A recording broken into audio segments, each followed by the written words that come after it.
Telugu Desam party కార్యవర్గానికి మరియు Telugu Desam party నాయకులకు కార్యకర్తలకు అందరికీ ముందుగా నమస్కారాలు. ఈనాటి ఈ కార్యక్రమానికి ముఖ్య అతిథిగా ఇచ్చేసినటువంటి మన ప్రీతమ నాయకులు శ్రీ దామచర్ల జనార్దన్ రావు గారికి అభినందనలు.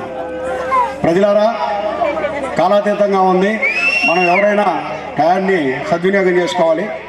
మీరందరూ కూడా గమనించుకోవాలి, అభివృద్ధి చేసేది ఎవరు, కాలయాపన చేసేది ఎవరు. ఎవరు కూడా ధైర్యం చేయలేని పరిస్థితుల్లో, గతి లేని పరిస్థితుల్లో మళ్ళీ బాలినేని శ్రీనివాసరెడ్డి గారినే ఇక్కడ పెట్టేటటువంటి ఆలోచనలో ఉన్నారు. మీరందరూ కూడా ఒకటే గమనించాలి, ఏదో ఇళ్ల పట్టాలు 25,000 వస్తున్నానని, గత సంవత్సరం ఇదే రోజుల్లో ఒంగోలు నీటి ఎద్దడిని తీర్చుతానని 350 కోట్లు వచ్చిందని చెప్పి భారీ బైక్ ర్యాలీ తోటి ఊరంతా జబ్బలు తెరుచుకుంటూ తిరిగారు.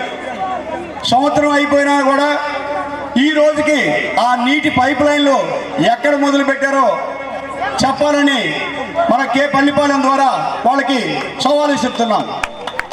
అదే సందాగా ఈ 25,000 పట్టాలు కూడా అభూత కల్పనలు.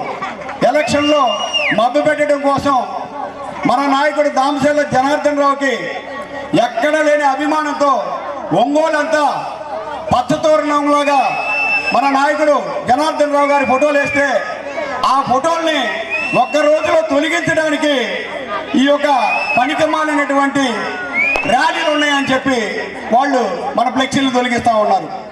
మీరందరూ ఒకటే గమనించాలి, మన నాయకుడు గెలుపు ఎప్పుడో అయిపోయింది. ఇక మన మెజార్టీ అంత అనే దాని మీదే మనం ఎలక్షన్లో వెళ్ళాలి.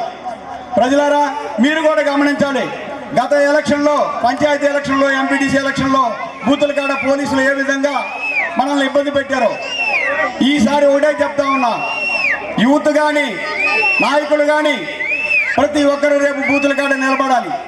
వారు ఏ చర్యలకు ఉపక్రమిస్తే వాళ్ళకి అదనంగా మనం ప్రతిచర్య చూపించి ఎలక్షన్లో మన తెలుగుదేశం పార్టీ దమ్మేందో చూపించి మన నాయకుడిని అత్యధిక మెజారిటీతో గెలిపించుకోవాల్సిందిగా కోరుకుంటూ సెలవు తీసుకుంటాం.